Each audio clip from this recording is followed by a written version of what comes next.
pod bay doors, please, Hal. There can't be any doubt in marriage. The whole thing's built on faith. If you've lost that, well, you've lost everything. Yes, I suppose when that's gone, the marriage is washed up, isn't it? Do you mean that? Uh-huh.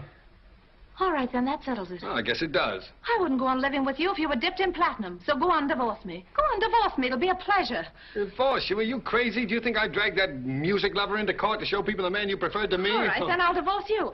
I believe it's customary anyhow for the wife to bring suit. It has something to do with the husband being a gentleman, if you know what I mean. Oh, never mind that stuff. Just get on with the divorce proceedings. I can hardly wait. I'll call up our lawyer right now. All right, here. If you don't mind my using him, I don't know anyone else. You get around so much more than I do. That's so.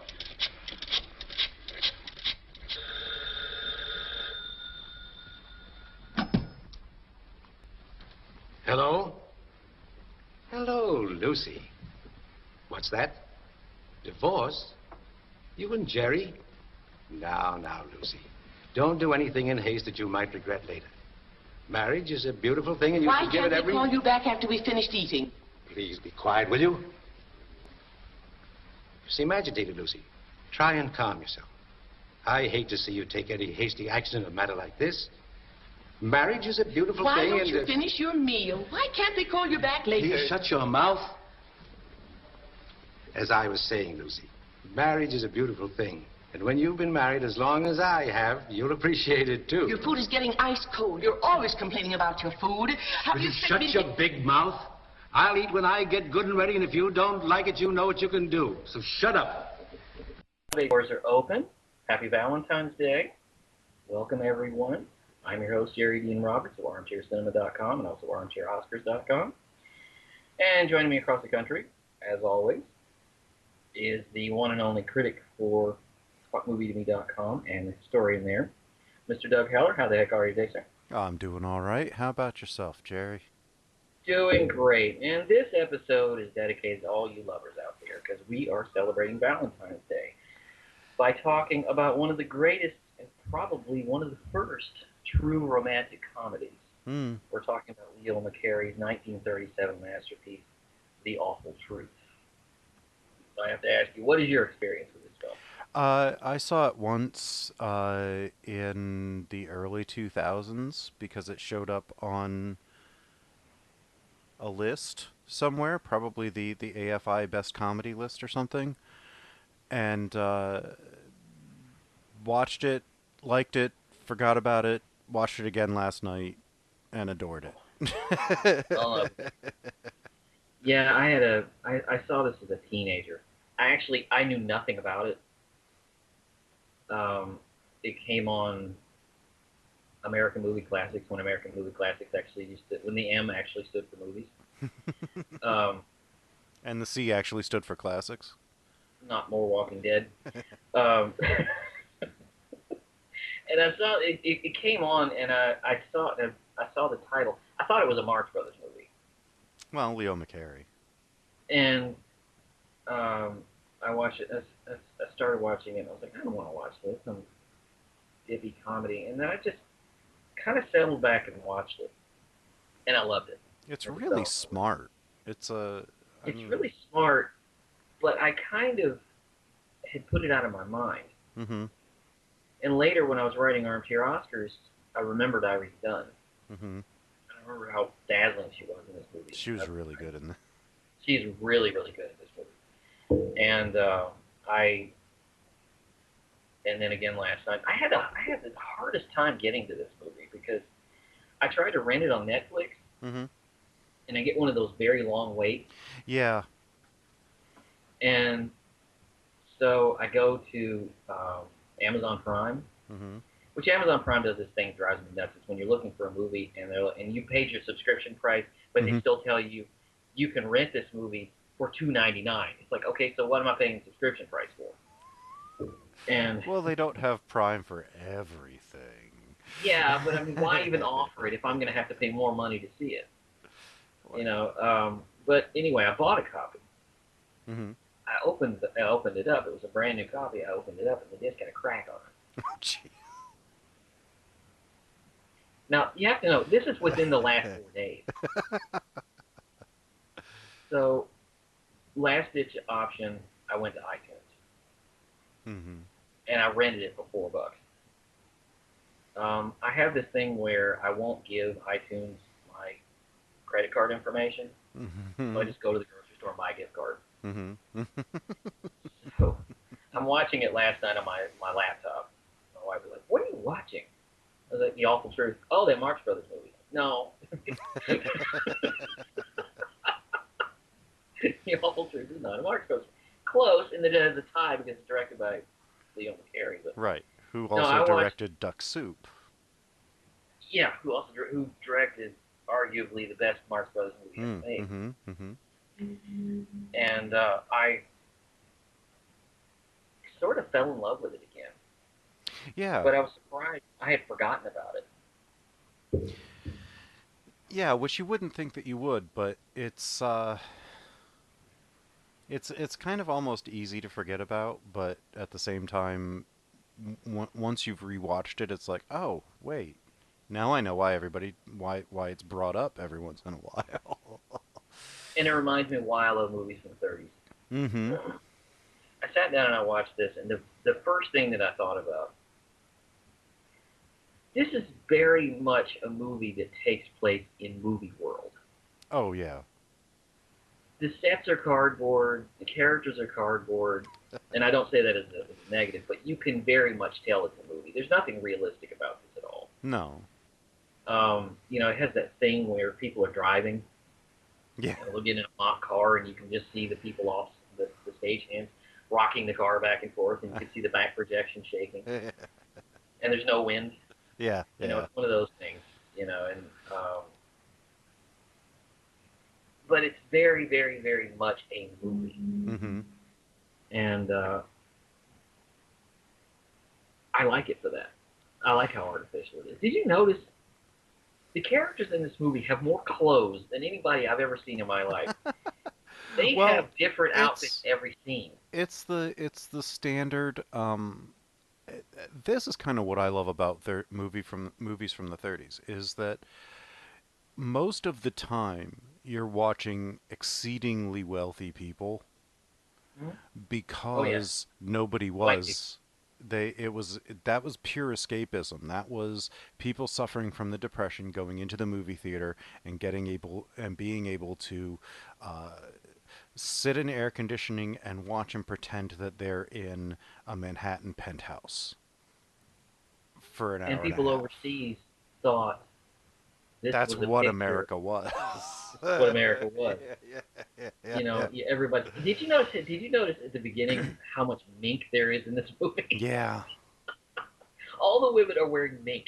The first time you see Irene Dunne in this movie, she's wearing a mink that makes her look like a cloud. Right.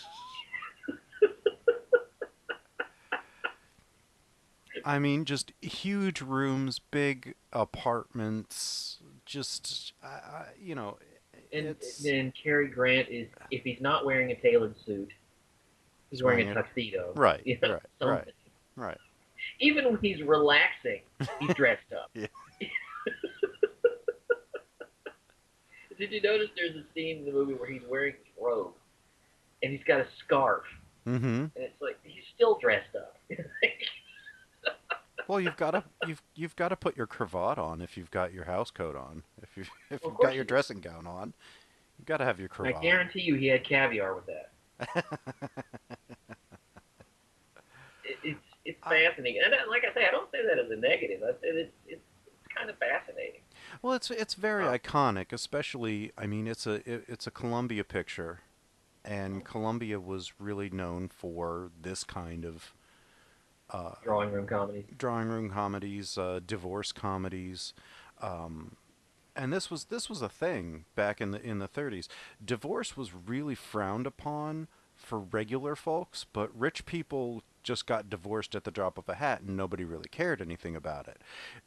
As movie stars, in movie stars, and if you watch like this and The Women. And a bunch of others. Yeah, Libeled Lady. They're all about divorce. His Girl Friday actually showed just newspaper people that had gotten a divorce and then got back together. It's a genre known as comedies of remarriage. Mm-hmm. Because what happens, and this is especially one of those, the people at the beginning of the movie either go get a divorce or have been divorced, Mm-hmm. and then through a series of circumstances will, by the third act, get married again. Right. They fall back in love with That each other. that was the plot of the Philadelphia story, Mm-hmm. and it's total fantasy, total fantasy, just escapism. That's what romantic comedies are. Yeah. They're like sitcoms. They're heightened versions of the world.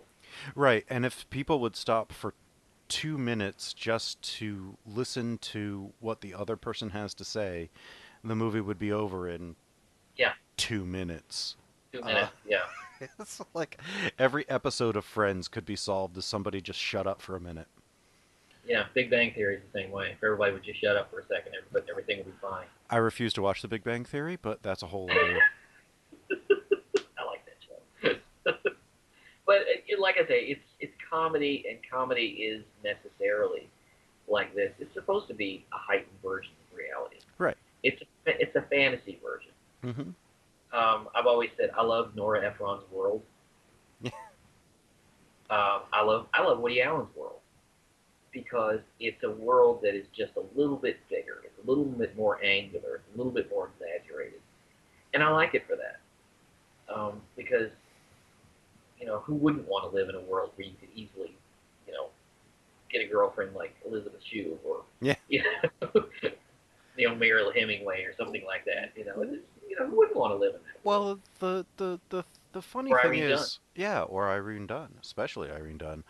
Yeah. When you look at it, it's like the I believe it's a Chaplin quote, is that the same situation when seen from afar would be comedy, but up close is tragedy.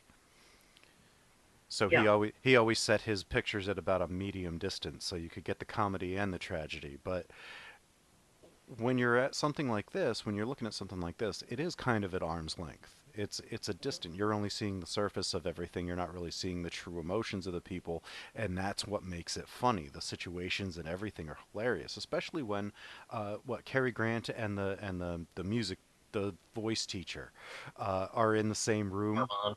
Yeah, Armand are hiding in the same room from Ralph Bellamy and his mother, and then they just start fighting, and then they run out of the bedroom chasing each other.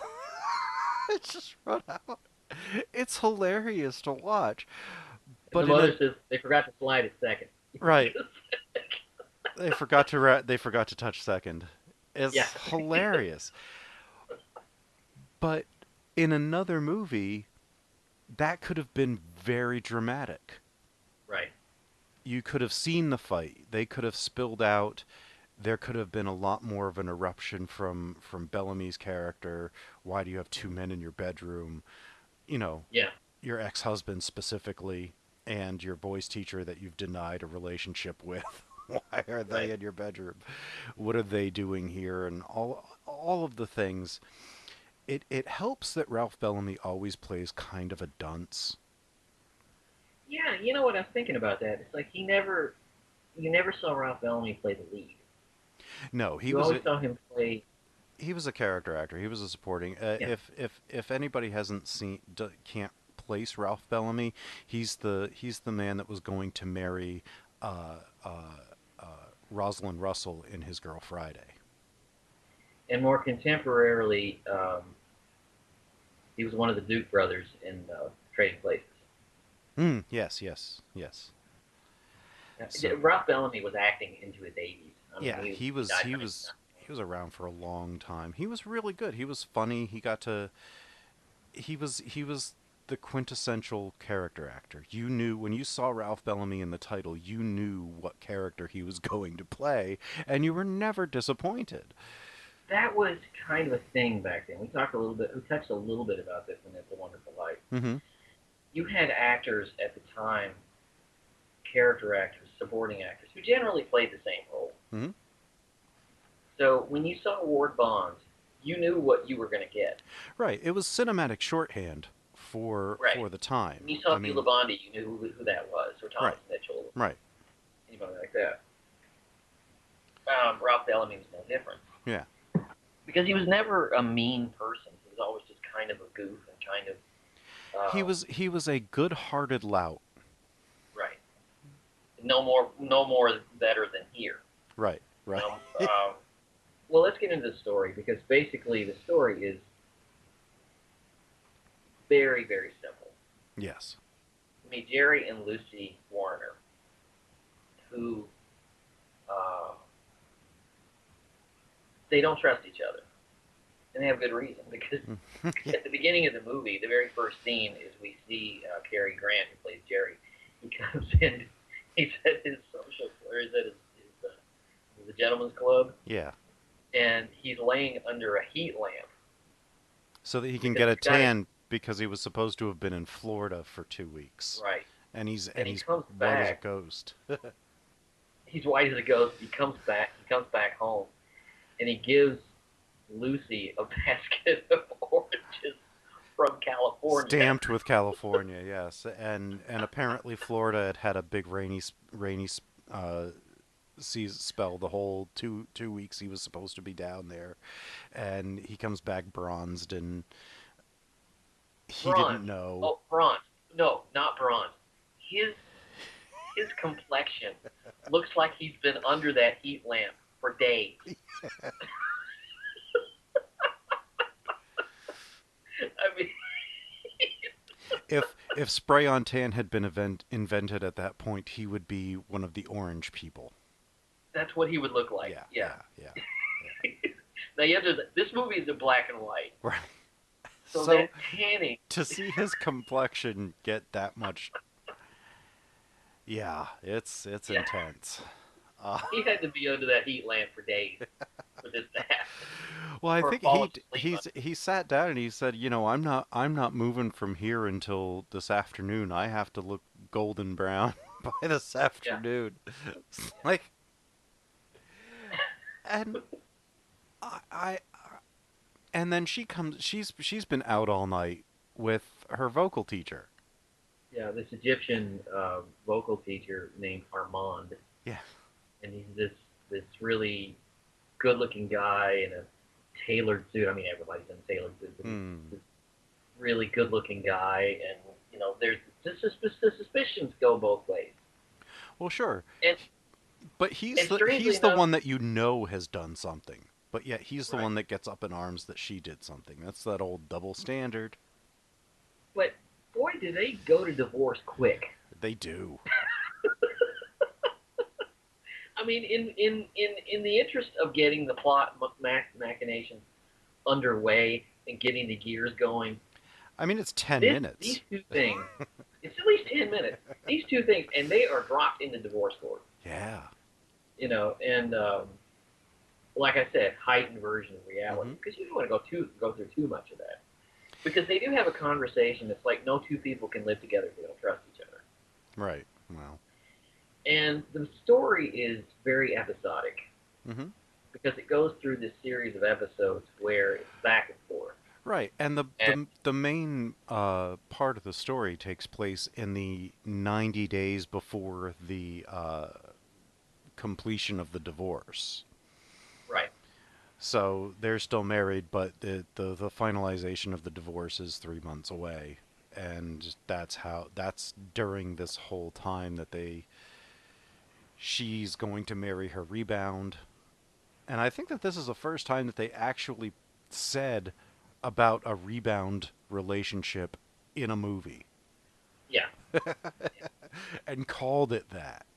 Like, amazing what was scurrilous back then. Yeah, like back then you would normally get like, oh, well, this is true love, or this is really your true love, and you're trying to convince yourself otherwise. But nope, her aunt is like, have you ever heard of a rebound?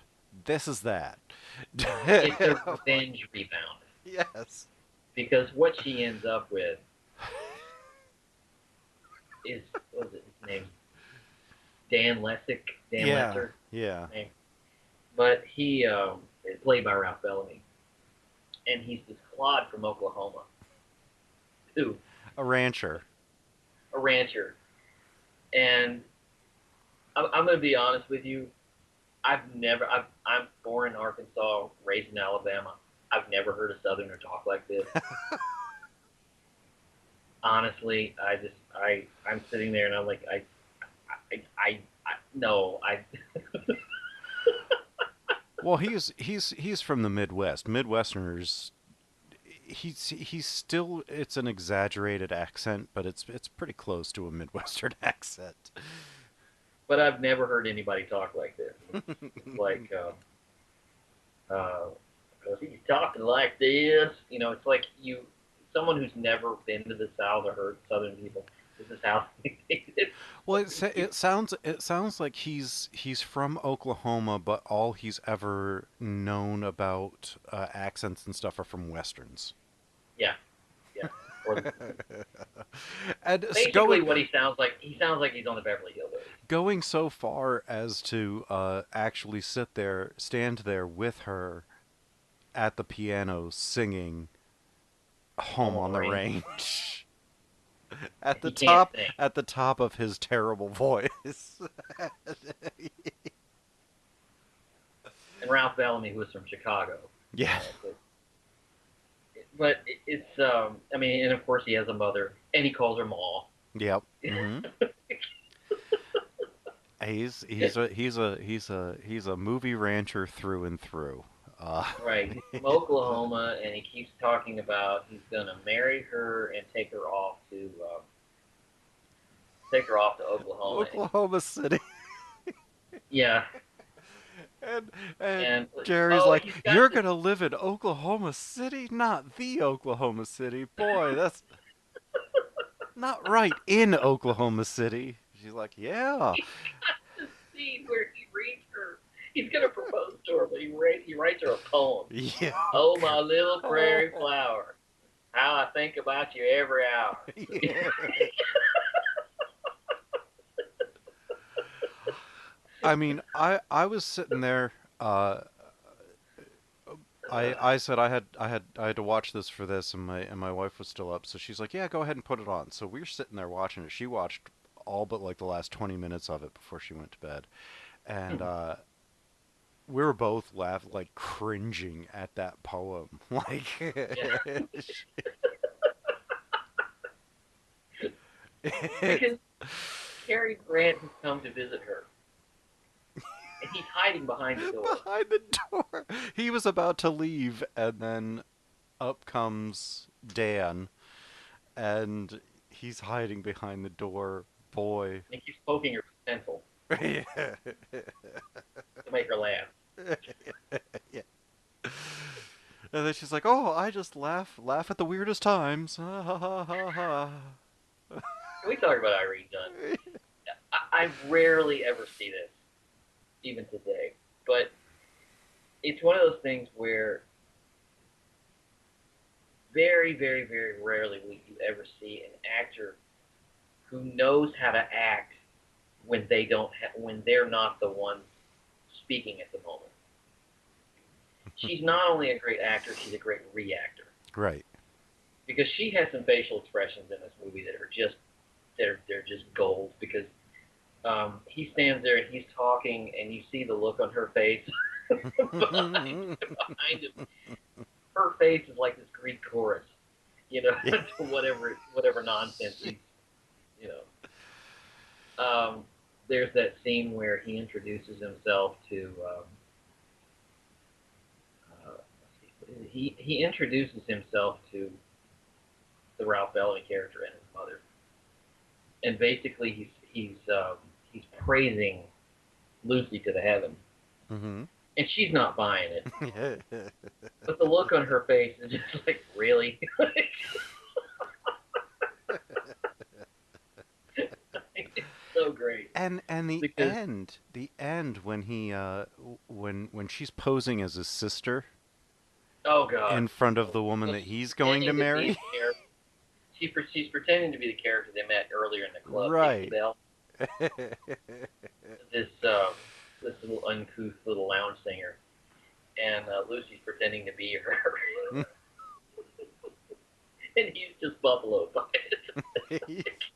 He's trying to roll with it to get her out of there, and it's just she counters him at every step. It was I mean, Cary Grant was always good in these movies, especially in the 30s, Yeah. and the 40s. But man, Irene Dunne, the only other person that really ever went punch for punch with him, uh, was Rosalind Russell and Right. Katharine Hepburn and Irene Dunne. Like most of the time, he left a lot of his co-stars in the dust, but those three women never sat down for him. He Yeah. just Yeah.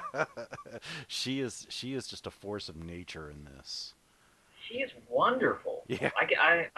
She got my armchair Oscar Best Actress this particular year for this, just because of her ability to react to what's going on.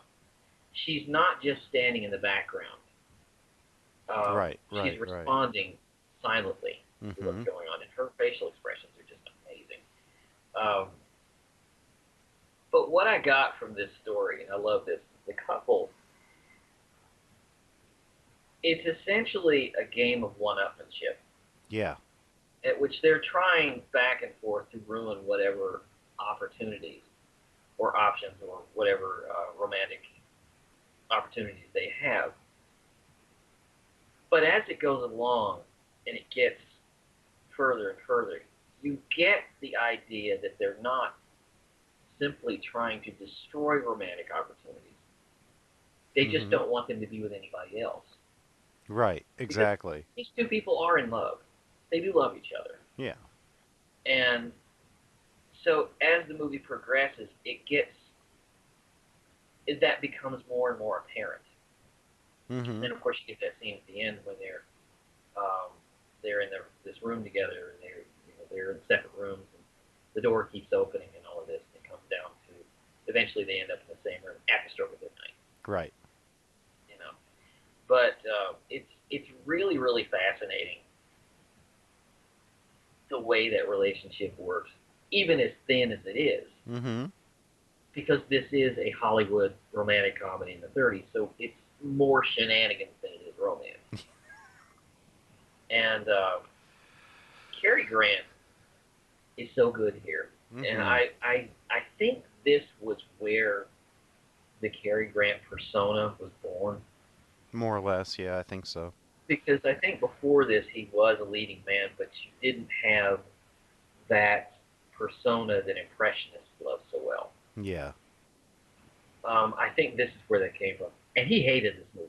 He did. He begged to be taken out of this movie. He did. He thought it was gonna be terrible. And so he's like, "Could you just take me out and reshoot?" And they're like, "No." And then it became a huge hit. And Cary Grant, I want to say this, that one of the reasons I love Cary Grant so much is because unlike other leading men, and I don't know if you get this too, there's a little bit of insecurity in his characters. mm-hmm.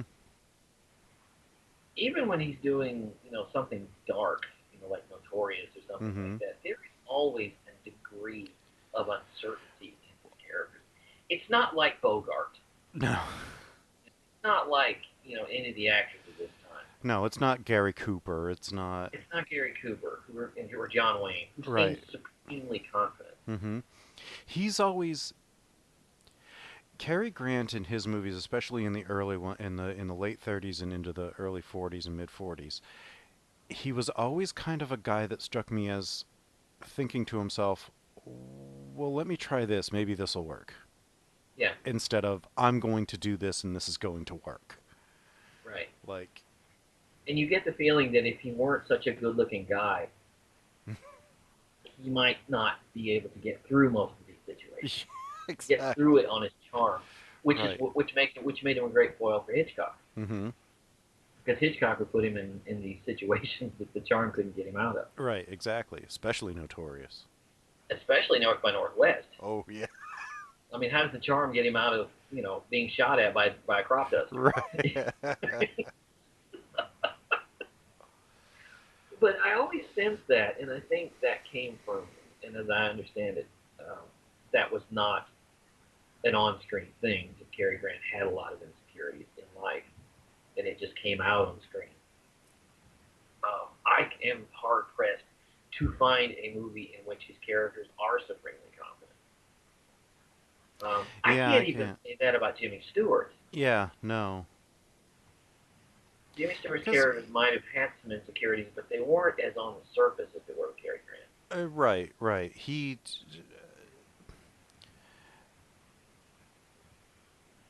Jimmy Stewart would always kind of,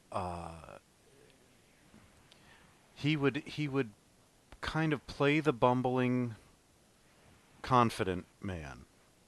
It was, it was weird, because he knew what he wanted and he would go after it, but he wouldn't exactly know how to go about it Right. flawlessly.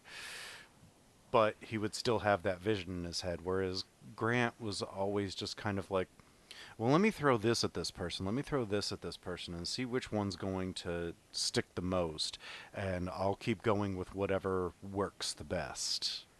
And Well, Jimmy Stewart always had this ability to be able to. You knew there was a moment when he figured it out. mm-hmm, mm-hmm, He didn't quite get that from Cary Grant. mm-mm. He was a victim of circumstance more than Yeah, anything else. yeah, And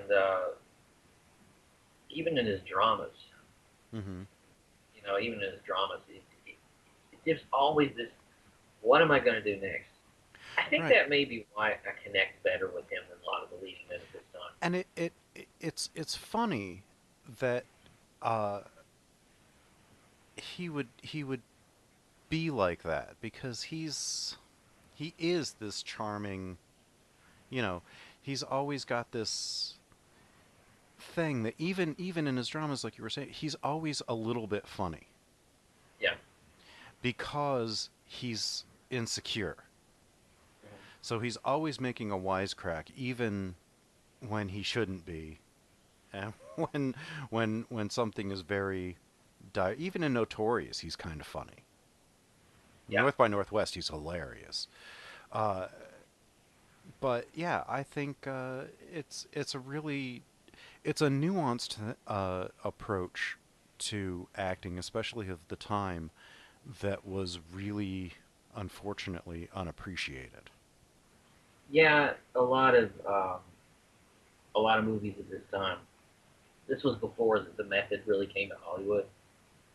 Oh, So a lot of the acting was very stagey. this is almost 15 years before the method came to. Oh yeah, This yeah. is a long time. I look for nuances, Hmm. and one of the nuances, it's a very very small moment, but it's great. It's the scene where they're at a nightclub, and Dan is dancing Lucy around. And he's like a really good like jitterbugger, and he's He's like, clod hopping here, basically. give this to the band leader and have him play the same tune as an encore. Yeah. And he pulls her right back out, keeps going. She looks at him like, what did you do? Well, what's funny is that little moment when he catches the waiter going by, and he hands him some money, and he says, "Here, give this to the band leader, tell him to do an encore." And then he And gets up from his seat, comes around to another one so that he's closer, barely, but closer and unencumbered by the table, so he can just kick his legs out, fold his arms, and watch the show. he just folds his arms and just this big smile. It's just so perfect. And then you see the two of them out on the dance floor, and he's doing the jitterbug, and he kicks her. Right in the shin, and then Right. she's jumping, and then it fades out. There is one other actor that I want to call attention to, Uh-huh. and it is a little actor named Asta, Yeah. also named Skippy. Skippy. He was the dog in the first four Thin Man movies. He was in this. He was in a bunch of other things, and they kind of, for the artist back in 2011, they had a dog that was very similar to Asta in a way to kind of, if you know who you're looking at, you'll be like, oh, hey. And Right there. yeah, and apparently, because of Skippy slash Asta, uh, in the Thin Man movies especially, the breed became so popular it actually ended up leading to overbreeding of the species. Yeah. And Well, this and the Wizard of Oz, because terriers became a thing. yeah. Toto was a Cairn Terrier. Hmm. Asta was a wire hair terrier. Yeah, it became a thing. It was like it's kind of like when Legally Blonde came out. Oh, with the Chihuahua, yeah, Yeah, and everybody wanted Chihuahuas. When and by the way, Asta was trained by Red Weatherwax. Mm-hmm. Also trained Lassie. Mm-hmm. And And actually, the role of Asta stayed in the family, because his son ended up taking over after he retired for the last two Thin Man movies, and his great grandson played Asta in a 1950s television version of the Thin Man. oh, I didn't know that. Yeah. And I just wanted to bring it up because I love that little dog. That I did dog, too.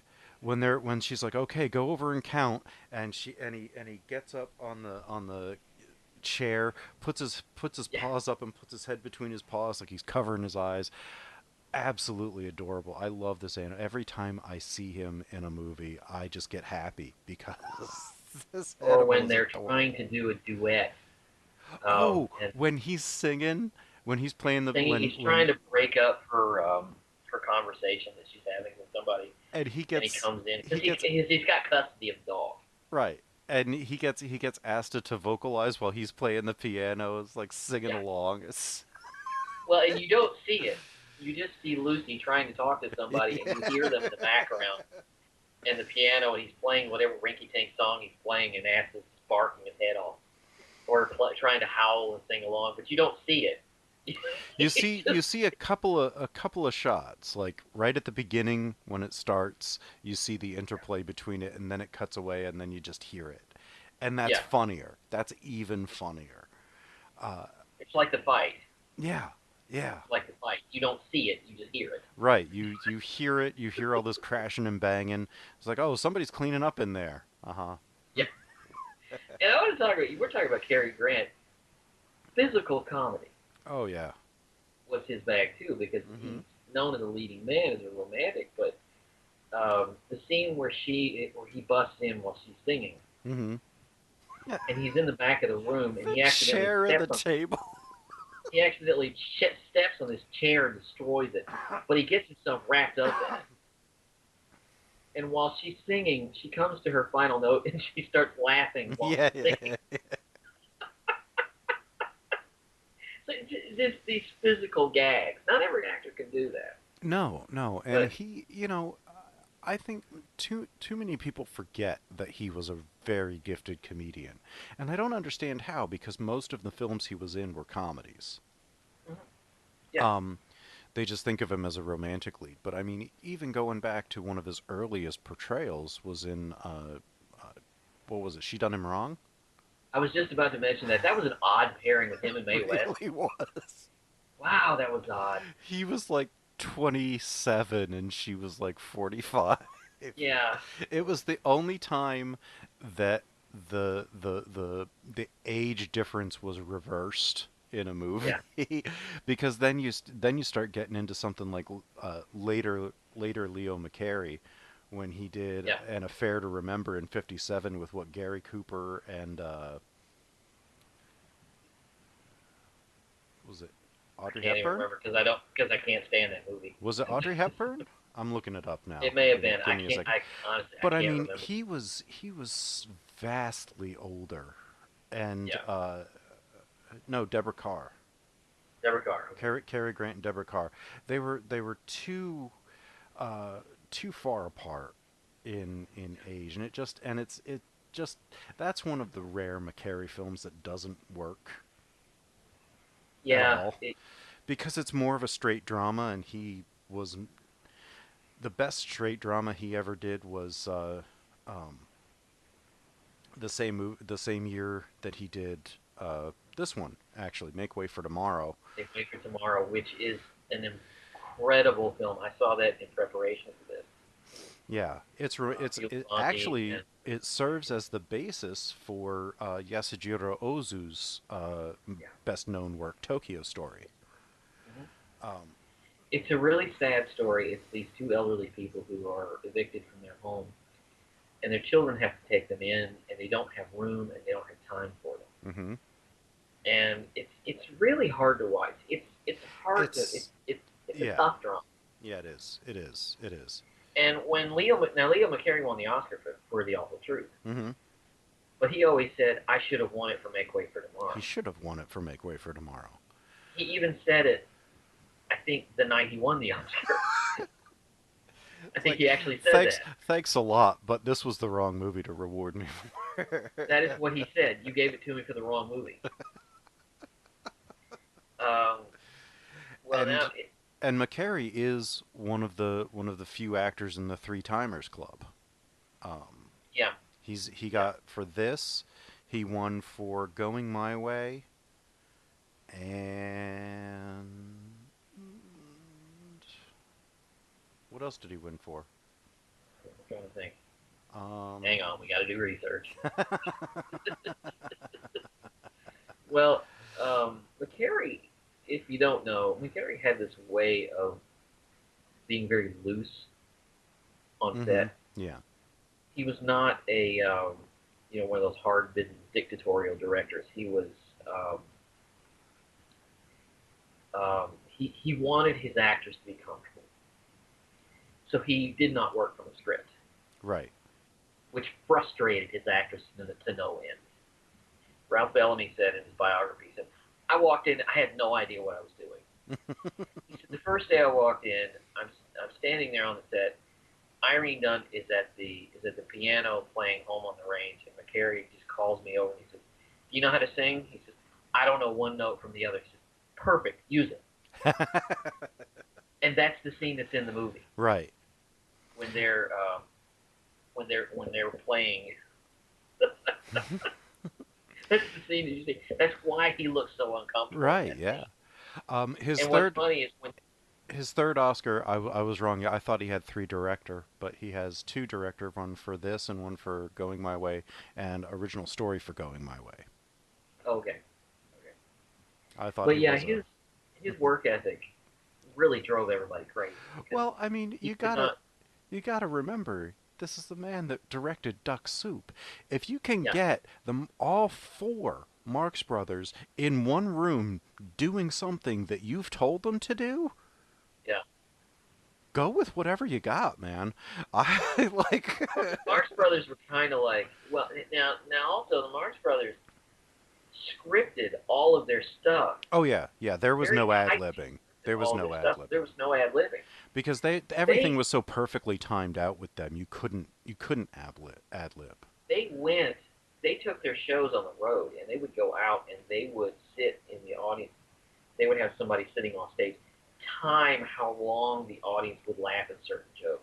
So that they didn't. So that there was nobody stepping on their lines. Right, but they would come back and they would do the movie, and they would put that time between the jokes to give the audience time to laugh. And I think McCarey was the perfect director for them because he didn't dictate what they did. Right, he let them go. He didn't seem to dictate what anybody did. Woody Allen works a lot like that. Yeah, he has a basic idea. He has maybe some dialogue, but he says, don't worry about that. Let's just, here's the part. Here's what you're doing. Let's see what you got. And I've heard a lot of actors who prefer to work that way. Yeah. Because you can build a character that way. Now, it drove Cary Grant crazy. Because everything in the movie, here's the funny thing about The Awful Truth, is that everything in the movie looks like it's worked out. Right. Looks like it's rehearsed within an inch of its life. But the thing, it wasn't like that. Yeah. So let's try this. Let's try this. And it was like, I would prefer to work with somebody like that. Well, and it's very different than most of the other directors of the time who were just very conscious of the schedule, very conscious of the studio money. People like Michael Curtiz was working at that point, and he was very, straight shots. Woody Van Dyke, that did the Thin Man. They called him. He was W.S. Woody Van Dyke. They called him One Shot Woody Right. because he would get things so precise that he would just take one take and then be done. Yeah. He was so efficient, and William Wyler was a lot like that too. Very controlling on the set. John Ford, a lot of the great early directors were very controlling on set, except for McCarey. And McCarey had the reason for this was McCarey had this way of he wanted to be able to control the content of his film. mhm, And the looseness of it and the technical, his technical ability. What he did, he did very basic scenes and then edited in camera. mhm. And the reason he did that was so he could control the content of the scene. Right. He was very much in control of the final product in a time when directors did not have control over a final product. Right. Just Most of the time when you see directors credited in these films in the 30s, they're directors for hire. yeah, most of the time they're just there to keep reign over the set while they say action and cut on the script that's done as written without exception. And and the producer is there to say, well, we can't take this again because it'll cost too much money. Let the editor figure it out. Yeah. And the editors were just 9-to-5ers that just go in, cut things together to a rhythm or to a plot line, and they pick what they thought was best. Yeah. A lot of times the editors, they called them the editing girls. And they would just send the movie back to a sort of assembly line thing, and they would just do the cutting because editing wasn't seen as a craft. Right. No. And now we got to talk about somebody else who's really the star of this movie, and was the star of almost every movie from probably the late 20s up through the early 60s, and that is Ori Kelly. Mm-hmm. Ori Kelly was the costume designer on this, and his work was extravagant. It was beautiful. Yeah. When I talked at the top of this show about, how all of these people have all these different clothes and you notice them and look opulent and rich, that was Ori Kelly's style. Mm-hmm. And he worked in Hollywood for years. Now listen to this. These are some of the films he worked. He worked in at least 100 films. I Was a Fugitive from a Chain Gang. The Paul Muni picture. The Barbara Stanwyck movie Babyface. Oh yeah. That Okay. Gold Diggers of 33. Okay. 42nd Street, Satan Met a Lady, Angels of Dirty Faces. Heard of these? Dark Victory. How about Casablanca? What? I mean, All This in Heaven Too, The Maltese Falcon, and The Little Foxes. Wow. Some Like It Hot, Arsenic and Old Lace. I mean, American in Paris. I mean. And as you're saying those, I have a distinctive image of each of the costume types for each of those movies. He had a talent. Ori Kelly had an extreme talent with being able to fit extremely difficult body shapes into certain outfits. Mm-hmm. Most famously with Marilyn Monroe. Yeah. Because Marilyn Monroe, while she had large breasts, she also had a very bulky frame. Mm-hmm. And it was hard, and she was apparently very hard to dress. Right. She had small shoulders too, so. She had small shoulders too. And she wasn't svelte. Right. And so she was extremely hard to dress. And Ori Kelly said it was actually easier to dress Jack Lemmon and Tony Curtis than it was to dress Marilyn Monroe because she had an odd frame. And he managed to put together the outfits for Tony Curtis and Jack Lemmon to the point where they were able to go in the ladies' room. And nobody noticed.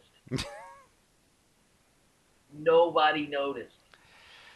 That's how good he was. Yeah, we're definitely going to have to talk about Some Like It Hot sometime.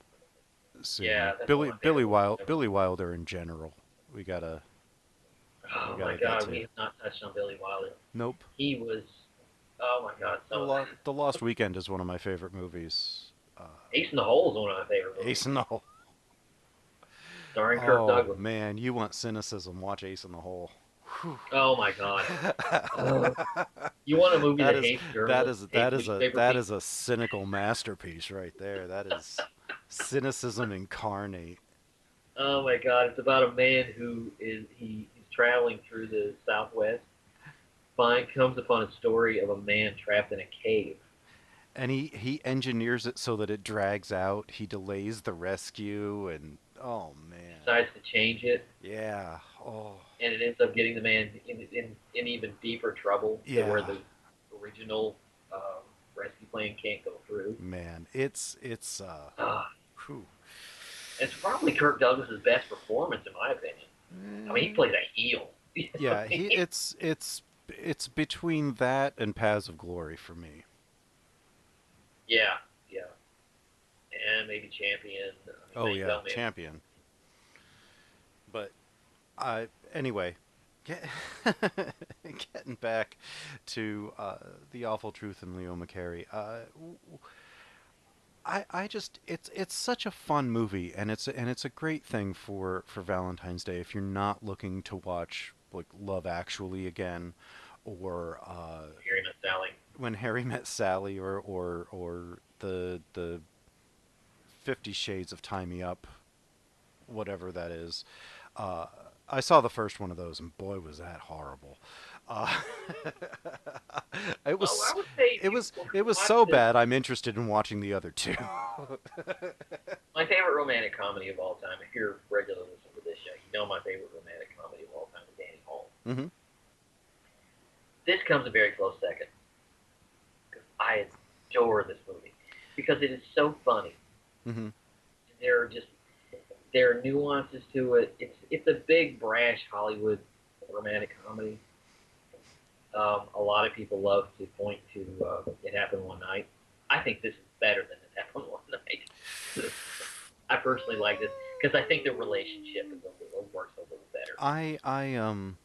I have a great deal of fun with It Happened One Night, and that is going to be one of the ones that we're going to be talking about in the next couple of months here. Yeah. For my pick, for me, I mean, if you're going to go with romantic comedies, my favorites are this, It Happened One Night, Philadelphia Story, and His Girl Friday. His Girl Friday is like my second favorite comedy of all time. I love that movie. Yeah. So, I mean, those. I guess we just kind of switched into recommendations right away. So also, I would say definitely check out Leo McCarey's other works, especially. Oh, check out the other films that Cary Grant and Irene Dunne made together. Oh yeah. Yeah, they were. It was this one, Penny Serenade, and My Favorite Wife, Yes. and they're all very good. They're all very good. And absolutely check out Make Way for Tomorrow. Oh yeah. Make Way for Tomorrow. It's a melodrama. It's a hard melodrama, but it's so good. It's tough. Duck Soup, The Milky Way, Going My Way, Bells of St. Mary. Good stuff. Good stuff. My recommendation is a documentary Okay. called Women He's Undressed. And is a full-blooded documentary on the life and work of Rory Kelly. And when I was talking about the work that he did, this documentary it's everything you could ever want to know about this man. Life, his work is fascinating, especially when you see it collaged together. You begin to recognize his work when you see it. Yeah. It's from 2015. It was 3 years ago, and it's really, really good. It's called Women He's Undressed. Cool. I have not seen that. It's very good. Yeah, I would say, you know, if you're looking for this on Valentine's Day, and you want some not normal romantic comedies, go with the ones that I just kind of mentioned there, and you know, for this kind of this would make a great addition to a night of just classic comedies of remarriage. This Philadelphia Story and His Girl Friday would be a fun Cary Grant Oh yeah. triple feature that you could just have a lot of fun with, and that's what I would say to do. What do we have coming up next week? Next week we got another movie I've never seen. I Next keep week doing is this Doug's to you. pick. Next week is Doug's pick. He picked yet another movie I haven't seen. It's called Killer of Sheep. Yes, 1977 Chester Burnett. It was really a student film that got limited release, widely hailed by the people who saw it, kind of disappeared and then kind of resurfaced. Roger Ebert included it in his great movies. Absolutely. Last. Yeah, that was his last one. It's a great entry in kind of at the time more or less fledgling African American director films that was actually put together. It's real. It's honest.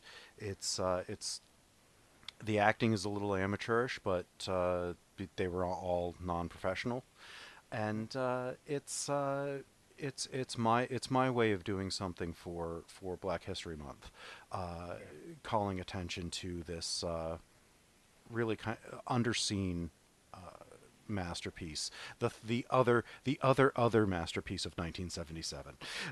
You should know this. Here's a little behind the scenes that our listeners don't know. We schedule these things out months at a time. Yeah. About what we're going to talk about. And I didn't realize that this was going to fall on Valentine's Day. This episode was almost Triumph of the Will. But you know what? I figured that Irene, Dunne, and Cary Grant were more romantic than Hitler. You know what I mean? I don't know.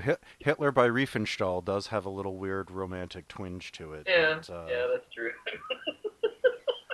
that gets into some really uncomfortable territory Does that we will tackle Riefenstahl another does time. romanticize the Nazi Party. Yes. But we are going to be talking about that, just not Not on Valentine's Day. So, yeah, next week is Killer of Sheep. It's really kind of a magnificent, very independent, shoestring budget movie that really deserves to be seen more widely. So that's next week, and so I guess thank you very much for listening to us on behalf of my co-host Jerry Dean Roberts, film critic for armchaircinema.com, armchairoscars.com, and overthinkingoscars.wordpress.com. You can find him at armchaircma on Twitter, and myself, Doug Heller, film critic and film historian for talkmovietome.com. You can find me at talkmovietome1 on Twitter. You can find all of our back episodes on the website www.thepodbaydoorspodcast.wordpress.com. All of our back episodes are there, as well as on YouTube. And we thank you very much for listening. And the Pod Bay doors are now closed. The mission has been completed.